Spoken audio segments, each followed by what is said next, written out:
Chris, I don't remember. Did we have game show imaging and any bells and whistles for the Jemele Hill segment? Are you willing to die on that hill? We had some fun game show music. We're ready to go with it. All right. Jamele's going to join us shortly. Please have that ready in moments. We will get to it in a second. We will get to Against the Spread as well. But before we do that, I see some reports here during a really slow week. A whole lot of people are taking their vacation during this sports content time. And Into the Breach is an article about LeBron feeling disrespected by the team of the Lakers being turned over to Luka. And Rich Paul is now saying how many teams are interested in LeBron James? 4. Do you not believe that? Well, the first thing that comes to my mind is it's tampering. You know, if teams are just calling a player's agent to try and negotiate a trade, kind of not how it works. Yeah, but kind of how it does work if you're running the sport the way he has been for the last 15 years. So do you believe that, though? Because I would be – some people are saying that they don't believe that there's a market for him, and I simply refuse to believe that. Now, is there a market that he would want to go to because it's a championship market? I don't know if there's a fit there, but I think there are a few, and I don't think New York says no. Why would New York say no? A lot of this is self-governing, too. It's if you receive word, if you're an MLS team and you receive word, hey, Messi is interested in a move to the United States, I think Real Salt Lake's going to be like, we're probably out on this one. We won't even bother picking up the phone. We know. You see any disrespect in the idea that the Van Gundys have said the hardest thing to do in sports is to coach an aging superstar. There's not a lot of self-awareness. This aging superstar has been unlike any before him as a prodigy in sports, being able to handle what fame was effortlessly, it seems, for 25 years. This person has been in the center of the news stream in a way that has turned a basketball player into the next closest thing to Michael Jordan that we've ever seen in terms of fame, notoriety, all of it. And at the end of his career, my guess would be that he would have a very high bar for what it is to respect him, and he would feel easily disrespected by anyone who didn't assign proper value to what has been an unrelenting billion-dollar economy for 15 years every year. Yeah, but he's gotten proper value, including the one-year contract he just signed. Just to be clear, what is the disrespect, bringing in a younger elite basketball player to help him win? How is it disrespect? You've decided that I'm no longer the face of this. That is disrespectful. Which is it? Do you want to have a good basketball team? I don't get it. They drafted his son. I mean, The disrespect? Come on, this is manufactured. Just say you don't want to be there anymore because you're not the star of the show. There's no disrespect there. The Lakers have been super respectful of LeBron. It is interesting, though, because, yes, the whole how do you handle an aging superstar thing, you know, Kobe Bryant, final year, is shooting under 40%. Dirk Nowitzki, final year, is scoring like 11 or 12 points per game. LeBron still scores like 26 points per game, shoots over 50%. It's an aging superstar, but he's still really good. Yeah, but he's more than aging. He's in his 40s. And LeBron's done everything right his entire career. Hopefully he can do the right thing in aging gracefully and accepting that L.A. is not moving on without him necessarily, but moving on with a younger player they can build around for the next 5-7 years. But, Greg, how does aging gracefully when you've been at the top of the sport and at the top of media and at the top of everything your entire life, how does that look like aging-wise when you're like, all right, they brought in this guy Luka, but now we've got two different timelines, now we've got two different things going on. What does aging look like for let's LeBron? do this real quick here because you guys just said, where's the disrespect? Well, statistically, still a top 10 player. And you just dismissed him as if it should just be someone else's team. Statistically, better than Luka last year. So where are we now? Because I could see where a man of substantive ego who has conquered sports in an unprecedented way would say, well, show me all the ways that he's a lot better. Because when I was leading this team, we were a 3 seed, and whenever I'm healthy, we're relevant. Luka came over here, and we couldn't share the basketball great because he's doing a lot of 8 for 19 all of a sudden because he's not handling the ball as much as he wants to. But who's going to be better in 5 years? the people running the Lakers have to think in terms of what's the immediate Agreed, future but this is, look, it's easy to be teammates when everyone's interests are aligned. This is where they conflict. They're totally different. So let's bring in Jemele Hill here. Her new episodes drop every week. Spolitics, that's her podcast. You can subscribe to her YouTube channel at It's Jemele Hill, and she's also a contributing writer for The Atlantic, has been a longtime Meadowlark advisor. How's this game show go? Do we have the sound? Let's go. Let's play okay. And how do we chant it? Are you willing to die on this hill? This or that? Is it this or that This hill? hill, that hill. Are you willing to die on this hill? The alien. Fireworks are the exclusive domain of dumb men. Are you willing to die on this hill? While I do think they continually do dumb things with them, I don't think it's just them. I mean, kids still do enjoy fireworks, but I'm not willing to die on that one. I don't think it's that serious with them. Boys, though, these are fireworks. Yes, generally boys. I mean, I was using sparklers. I had a more tame firework experience. I didn't deal with fireworks that would cost me any limbs, but generally, I won't die on that one. I'll for the men and the boys. All right, we'll bring it back here on the back end. I just wanted to start with something light before bringing you in on the conversation we were having before you got here, which is I have the most amazing dentist. It is a spa-like experience. It is wonderful. It's the greatest thing I've known in dentistry, but she keeps talking about Trump and deep state, and I can't get her to stop, and what do I do? Hill. Okay, so it is hard to find a good dentist, though. And you're talking about a spa-like experience for a dentist? Like, I've never even heard of that. I know. I had a similar situation with a makeup artist, and I really, really liked her. And but I could tell that she was in a cult.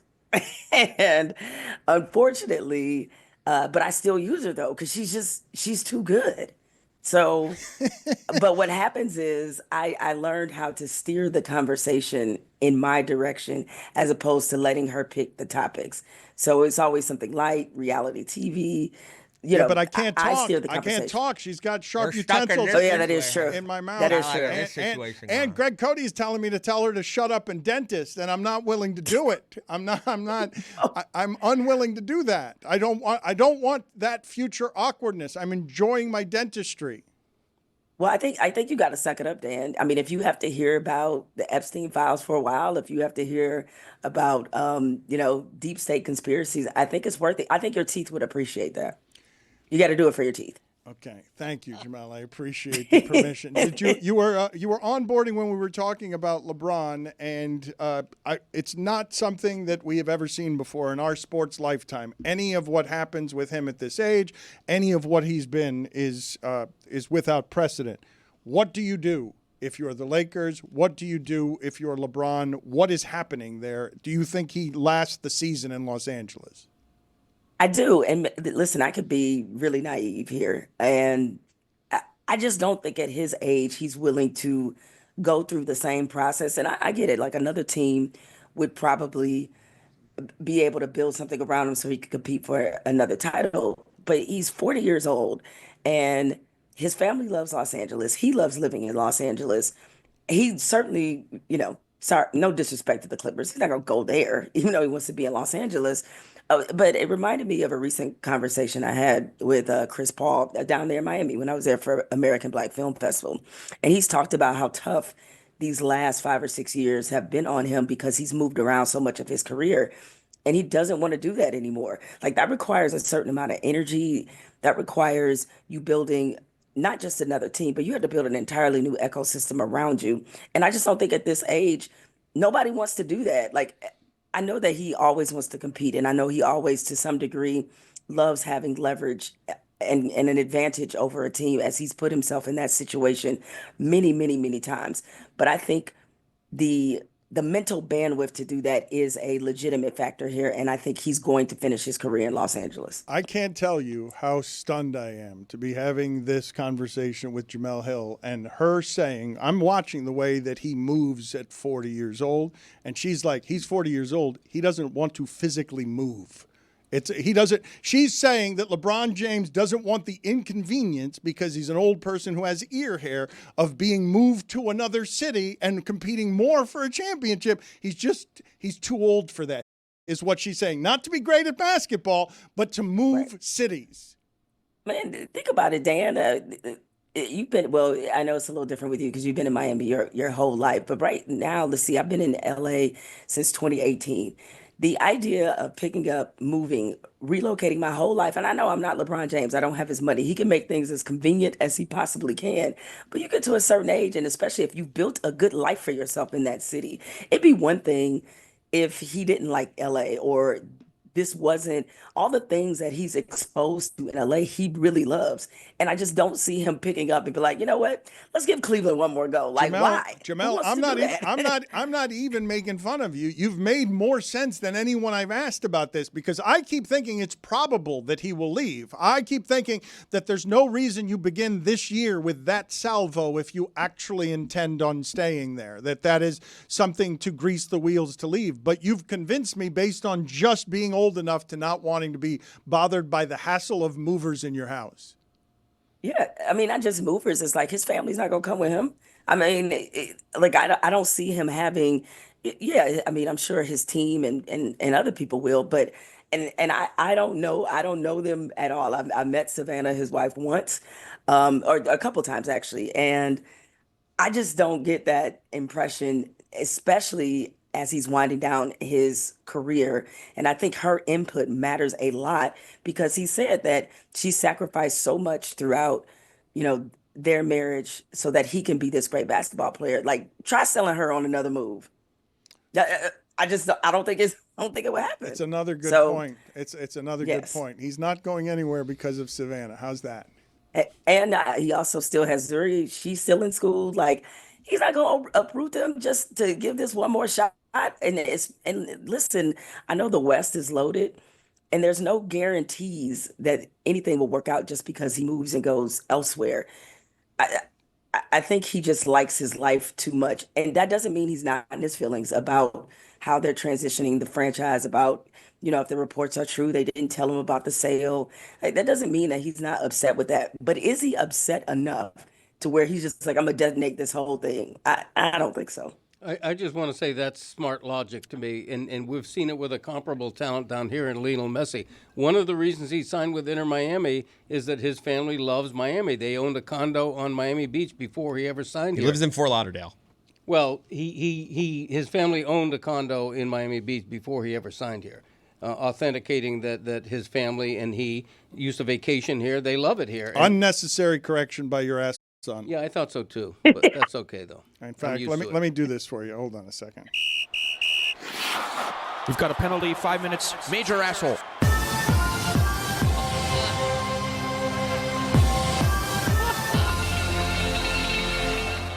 What are you yelling about? Go back to game show. No one's here to cue the music. Okay, then we lose. We all lose if we go back to the game show. And wouldn't that be unfortunate if we couldn't go back to Die on That Hill? You want to just play it? Just keep it playing. But you know what? At any point, this can break out. All right, Jemele, here's the question. Earlier in the show, don't ask me how this happened, but Chris Cody said there's no way that his father at any point anymore at this point in his life checks out porn on the internet. So are you willing to die on that hill, Jemele Hill? Are you on that hill? At his age, if LeBron's not willing to do anything at 40 to move, are you willing to die on the hill that Greg Cody, no way, he's too old for dabbling in any of that internet smut? Well, it's not that he would be too old. It's just that he just seems like such a wholesome man. Thank you. And I have Thank a hard you, time believing. With that mustache? I am a wholesome man. Yes, thank you. What a great compliment, a wholesome man. Strictly missionary. I don't understand. Jemele, what are you looking at here? This scoundrel, this rascal. What is it that you're looking at that you see a wholesome man here? Listen, he's got a collared shirt. It's probably 2,000 degrees in Miami. Yes. It is. He's got you know what I'm saying? He's always very rational for the most part. It alludes to me. I'm more likely to believe Greg is at a a weekly Bible study than I am to believe that he is watching porn. Now that I mean, Yeah, Okay. no way on that last one. but thank you. Zaslow, do you want to bring up your parenting conundrum to Jemele Hill?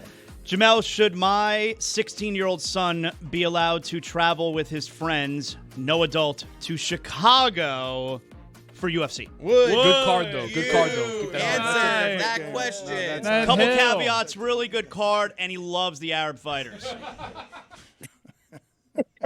Okay, generally, what is his track record of responsibility? Responsible. Loves the Arab Responsible. fighters. Is this the rotisserie chicken, son? He ran around the Minecraft theater with a chicken jockey. Okay, no. What? Not a good kid. Yes, well, but wait a minute. Hold on. This is an unfair appraisal. This would not be happening, and Zaslow would not be entertaining it at all if he did not believe his son to be responsible. Hill. Yeah. Okay, so I think you should let him go. Whoa. And wait, I guess more the other. Wait, before I sell you too hard on this, are his other friends responsible? Yes, Jemele. Nice Jewish boys. Yes. Okay. All right. That's important. I think you should let him go. Listen, when I didn't go to Chicago, but we had this tradition. Like, a lot of us used to go to Cedar Point, which is in Sandusky, Ohio, the amusement park. So go there for a weekend. Friends, we did it. It was fine. All worked out. So This is an upset. You and Tony are the only ones. Good card. The internet has gathered up and yelled at Zaslow. It's only you and What? Tony giving him this advice. Only you and Tony. Jemele, I told him, great card. Hamzat Chimaev, Dricus Duplessis for the world title. Like, this is huge. Love some Arab Yeah, fighters. and look, he's going there for a specific activity. It's a great experience. And I do think part of, and I say this as someone who's childish, or childless, excuse me, also childish sometimes, but childless. And so it's easy for me to give advice. But one of the things I see with these young people and how they don't know how to deal with certain situations is because their parents do everything to continually protect them from discomfort.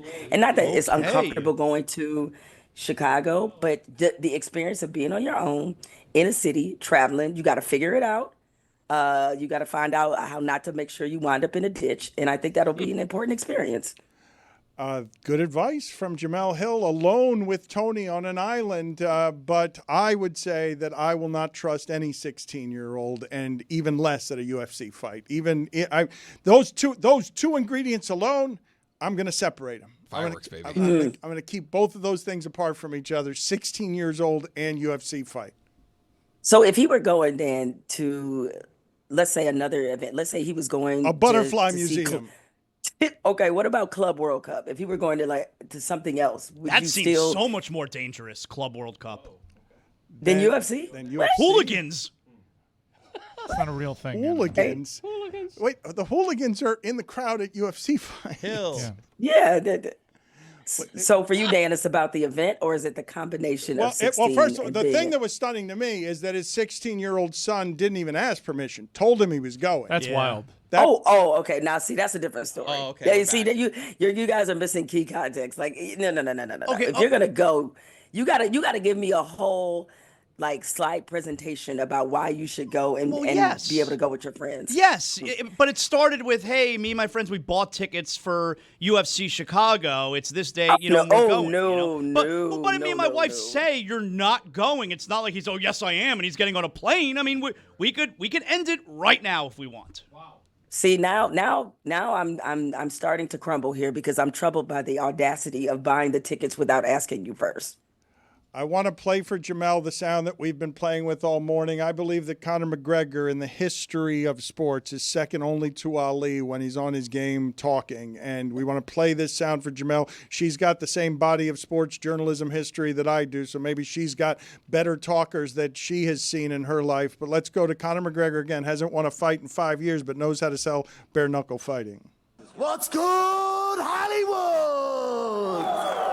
It's a pleasure to be back here at the Hard Rock Hotel, where this Saturday night we have a flagship event with a wealth of fighting machines, topped by our heavyweight knockout sensation, Luis Elzambo Perdomo, as he circles world title fight honors. But that's not all. As much as we love the Hard Rock Hotel here, and as much as they love Bare Knuckle, we have assembled our very first inaugural World Champion Summit before you all. Well, as you can see beside me and in front of me, some of the baddest men and women to ever grace planet Earth. This is what we're about here at Bare Knuckle Fighting Championship, the alien of combat sport. And may we rise above the night sky and rain down blows viciously on all our deniers. And announce here today that Bare Knuckle FC has no love for the big glove. So let's get going, Bare Knuckle. Let's go, Florida, and let's announce some incredible matchups, some shock signings, and the most lucrative tournament in all of combat sport, where we crown in an open weight the baddest man on the planet. Let's go give it up. Come on. Give me the game show music here. Conor McGregor is on a copious amount of cocaine. Jemele Hill, are you going to die that hill? Okay, so I'm. You basically want me to defame somebody and accuse them of being on coke. Oh, I'm not that rich, Dan. I'm not you. I'm sorry. Just We'll have to go to Discovery. Just looks like. Oh, okay. My proof would be look at it. Look, he could have just had a pretty strong Red Bull. You never know. could've. But That's true. We don't know. I mean, Red Bull's we don't not know doing that this. to him. Okay, look, there's plenty of other natural substances that can give you that amount of energy. So I'm gonna say not willing to die on that hill. not willing to die on the hill of defamation. Show I the don't want to shadowboxing defame video. Conor McGregor. All right, let's show her some video here of Conor McGregor shadow boxing and any of the other videos that you can show of Conor McGregor clearly. I'm going to go ahead and say it. Jemele won't. Jamel, Oh, okay. The bend over. He's on something wider than that suit. come on, Jamel. I mean, doesn't Adderall do the same thing? I'm told. See, I like where her head's could it at. be? All We right, don't know. very We don't good. know. You know what? It doesn't have to be coke. You know what? Shadow box, there it is. I'm with That's telltale Jemele. sign right I'm with there. Jemele. We don't know. We don't know. Jamel, We don't good know. seeing you. I will tell the people again, new episodes of her podcast, Politics, every week on iHeart. Subscribe to her YouTube channel at It's Jemele Hill, and also read everything she writes at The Atlantic. Thank you, Jamel. I didn't ask Jemele about the big award that you won recently. I should have told her about the big award that you won because we haven't talked about it at all. And congratulations on being a big award winner. Thank you. Tell us more about this. Look at how engaged you are now. He cannot wait to get in here and talk about this. I was told a couple of days ago that I had been honored by the 75th Annual Green Eye Shade Awards, which is a major journalism group in the southeastern United States. The award encompasses the 12 southeastern states. Just 12? Yeah, 12. Can't believe they used the silhouette of you for the award in this picture. For the That's fair. It is a similar fair. honker. It's a similar honker. It's fair. not He quite also as chiseled his a chin can go, though. No, but not, his chin isn't quite that chiseled. But the nose seems life size. Yeah. The it way he could be. writes. That's true. I do use a quill pen. So Not a lot of people know that. Zaz, I saw you question here. This is a distinguished award. Green Eye Shade. This is literary stuff. This is stuff when I was coming up. This was important stuff. I'm just wondering which states. It's 12. Which like, 12 states? It's SEC country. Should probably says thank the there, states, right? It's the southeastern states, like Yeah. Georgia, Florida, Louisiana. You kicked Dave the- Hyde's ass. Well, he didn't win, and I did. So, Oh, that's what Dan. I mean, in this case, But this is just for writing, like no radio, nothing no, that this involves is- a microphone. This is sports commentary. Number one sports commentary, not number two, not number three. Correct. Number one in 12 states. Yeah, I was also part of a team of Herald writers that finished second in sports reporting for our Florida Panthers Stanley Cup coverage. Who won that one? I can't remember. It was not a local. For your coverage of Outlet. calling McGregor, McDavid overrated? Yes, correct. You Yeah. look great, man. You look like someone winning a journalism award. Thank you. I'm proud of you.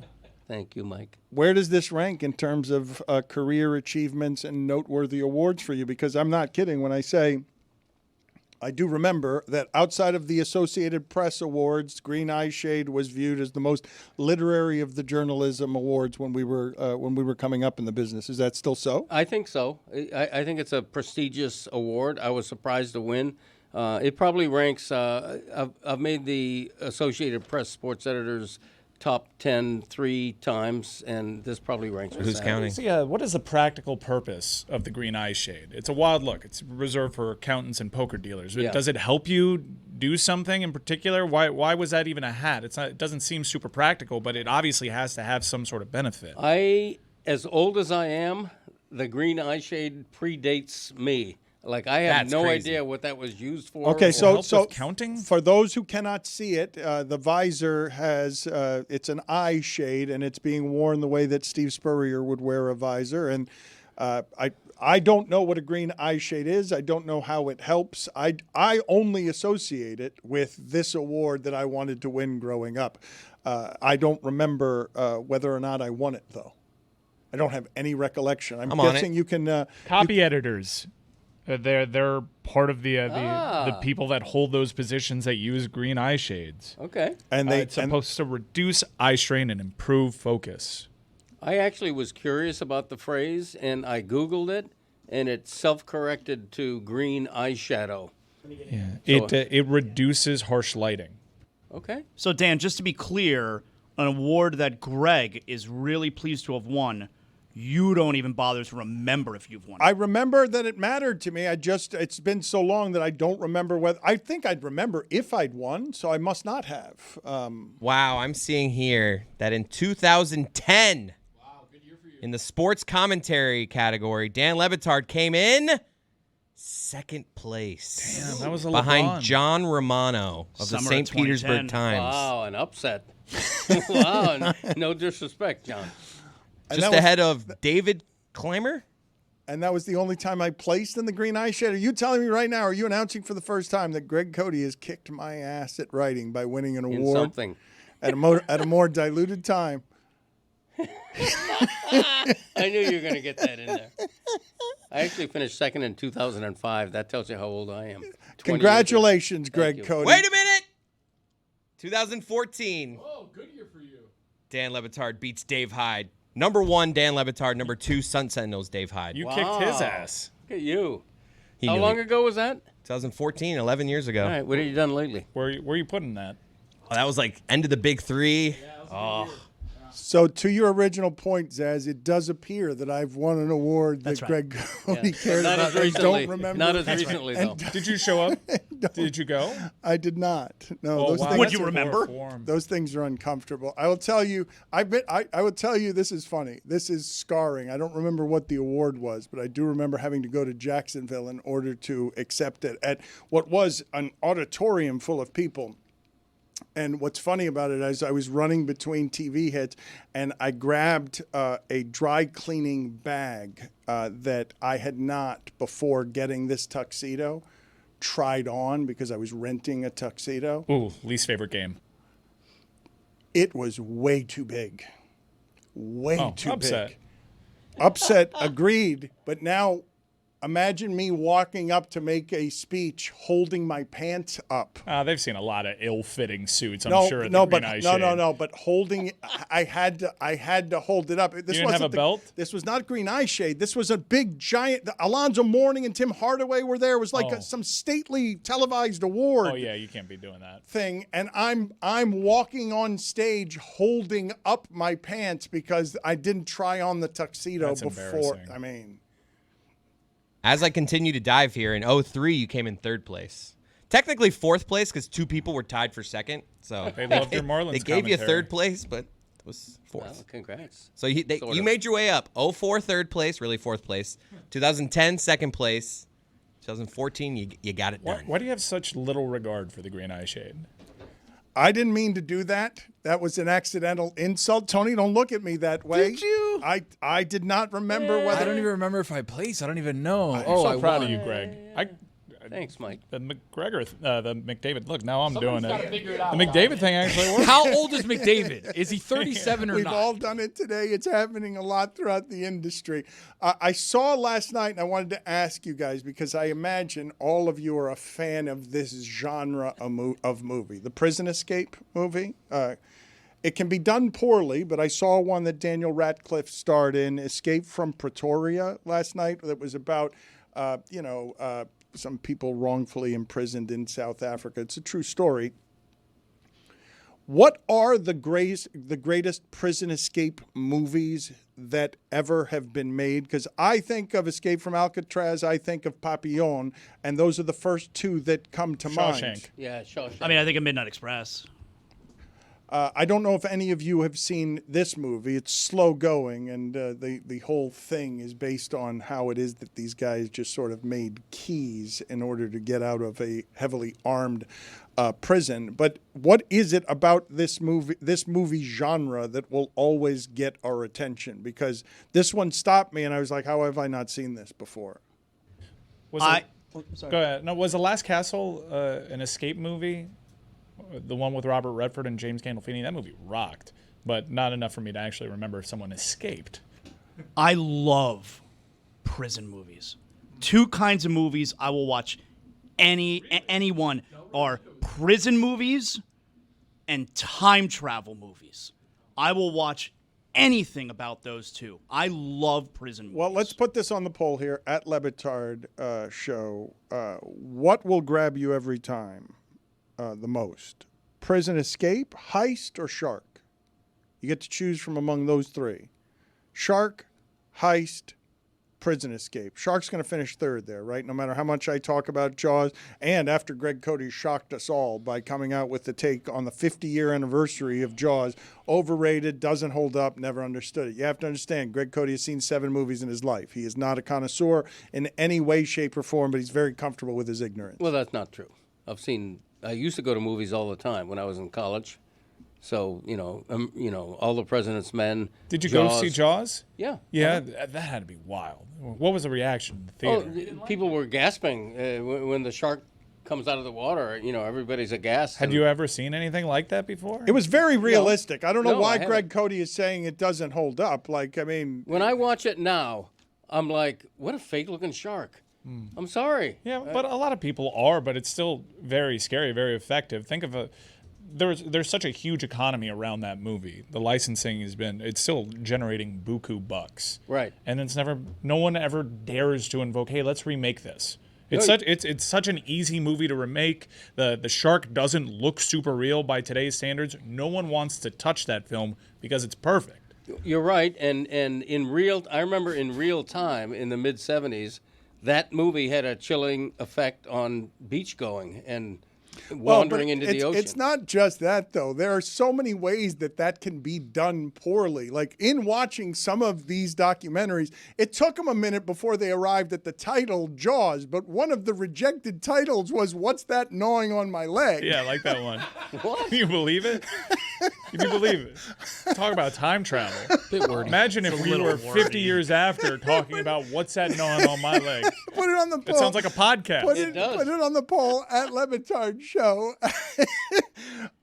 Would Jaws had been as popular if it had been exactly the same movie, but Tony just went. That podcast is hosted by Zoe.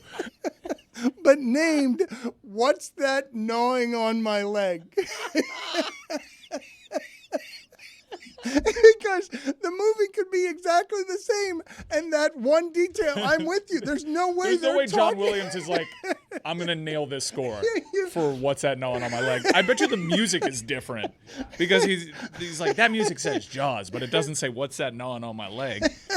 That's crazy to think about how many details could derail something, because I just don't believe we talk about it with the same reverence in any way. If everything had been the same, but that had been the title. It's also, I don't think Jaws is as big if it's What's That Gnawing on My Leg. I would just love to see the people reading the Best Picture nominees that year. One Flew Over the Cuckoo's Nest. What's That Gnawing on My Leg? Spielberg was hurt because they didn't get nominated, but they certainly wouldn't have got nominated if the name of the movie is What's That Gnawing on My Leg? Might have helped if Cuckoo's Nest won. So I come back around on the point that I made earlier because you guys put it on the poll at Le Batard Show. More iconic music from the movies, Jaws theme or Star Wars theme.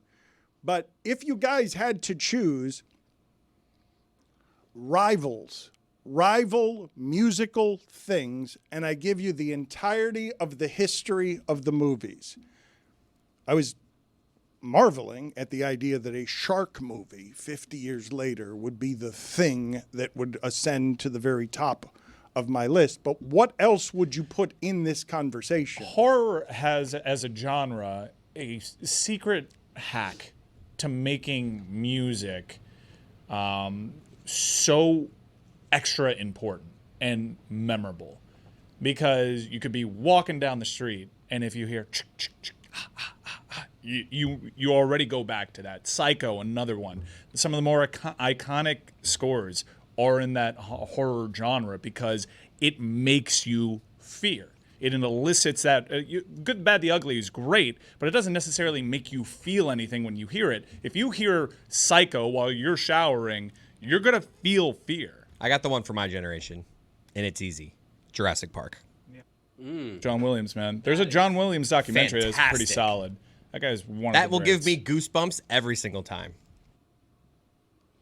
If we did a movie, I know they do this on the Greg Cody Show featuring Greg Cody, but I feel like we can ask Greg Cody some very simple movie questions that he would not know the answers to that would make his expertise unravel. Very here. popular segment on my podcast.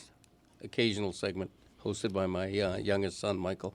It's just to point out how little you know about the movies, right? Well, I try. I sometimes answer them correctly. Depends on their questions. Could you name an actor from Goodfellas?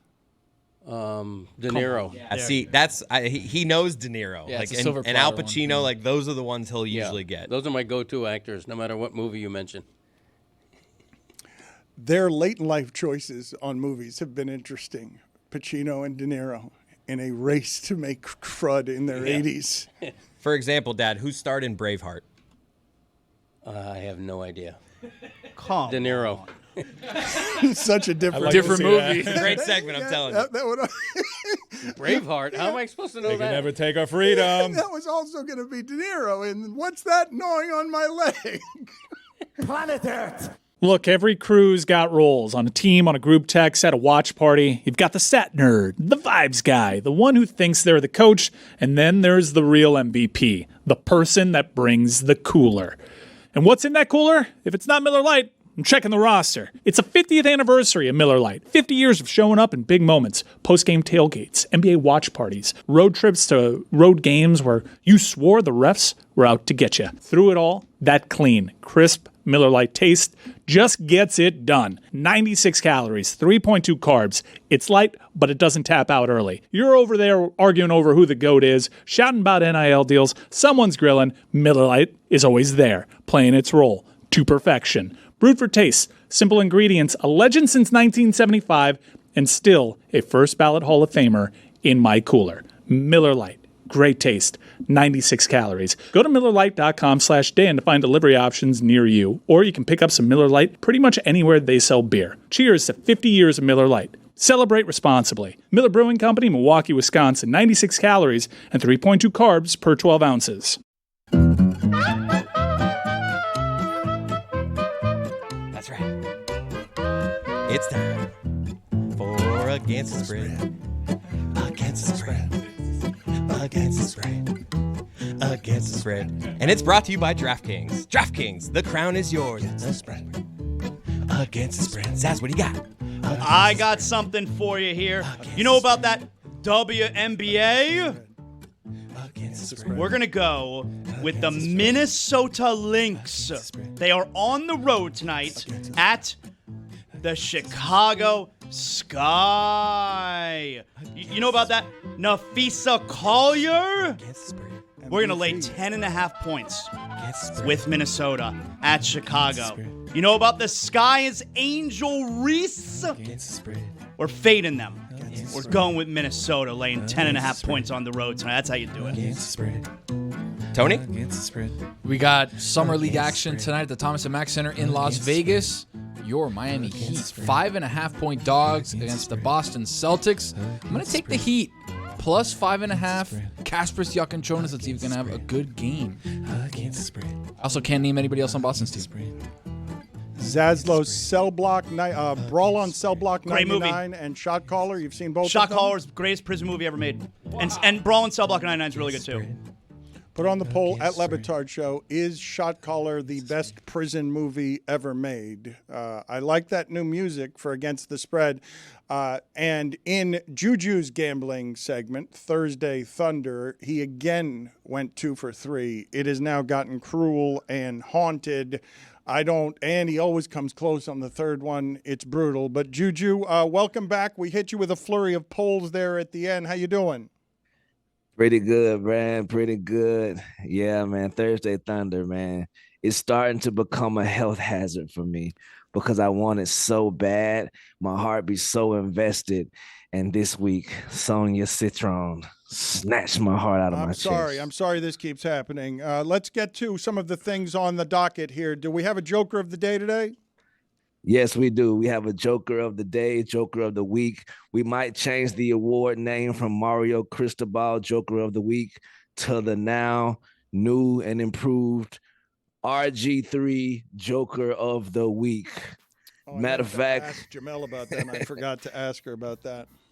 Right. As a matter of fact, no more RG3. We're not calling you RG3 no more. Your name is Bob. No more. I don't even care about your last name. Like Bob Griffin, that's who you are.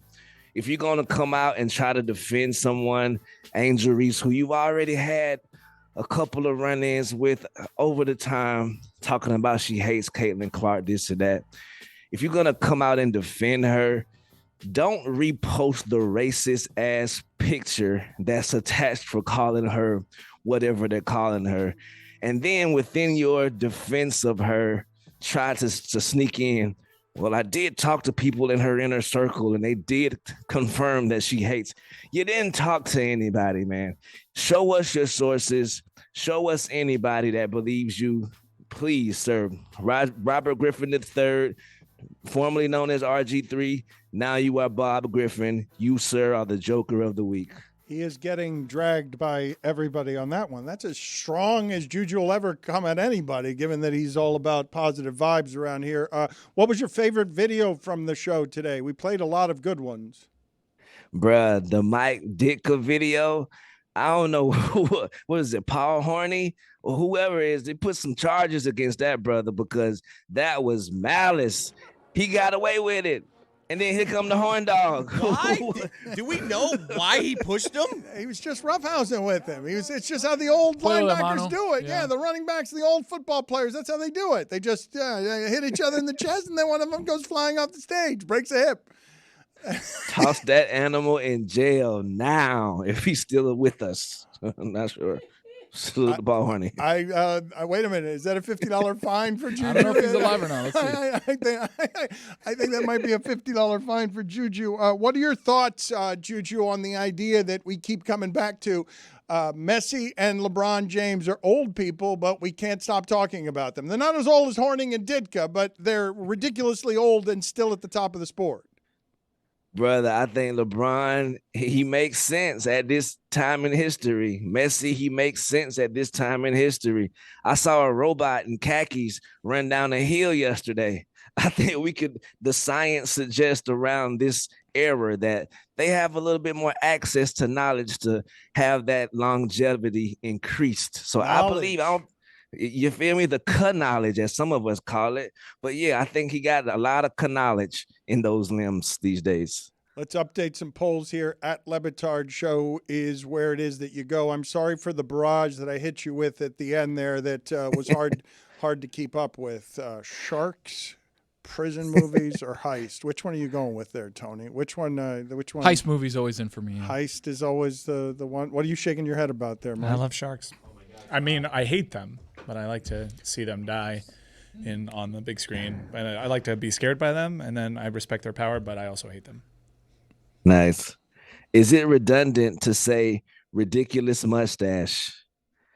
51% of the audience says, no, it is not. Wow. Big victory there for mustache rides. Is The Addams Family one of the best shows of all time? 69% of the audience says, no, it is not. My man. Dumb audience. Has social media replaced the tabloids? 98% of the audience says, yes, it has. Sad. Yeah, it is. Thank you. I feel bad for my chair right It now. is warm in there. Literally It's dripping warm. sweat. It is. It's gotten warm.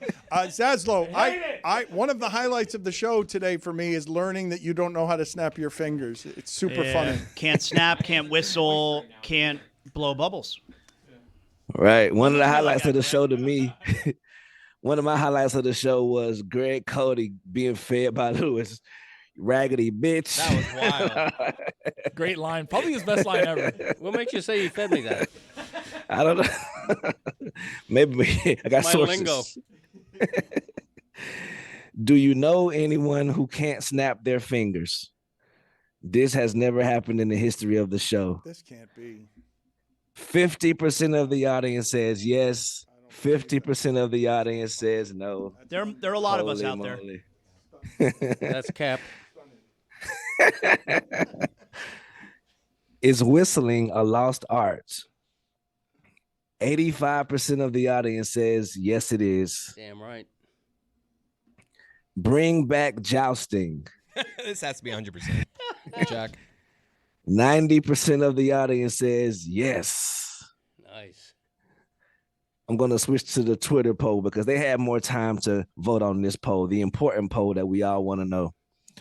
What kind of movie grabs your attention the most? Prison Escape, Heist, Shark, and I also added Zaz's Time Travel. 64% of the audience says Heist. Yeah, heists are great. I love heists. That's a surprise. Yeah. Yeah. Would Jaws have been the same? Oh, sorry. Find me $3. Would Jaws have been as popular if it would have been the same exact movie, but it was called What's Gnawing on My Leg? 73% of the audience says no, it would not have been more popular. And the last poll, more iconic movie music, Jaws or Star Wars? 68% of the audience says Star Wars. Whoa. And those are your polls. Put this on the poll. Where the hell did Dan go? What happened? Thanks, Juju. Thank y'all.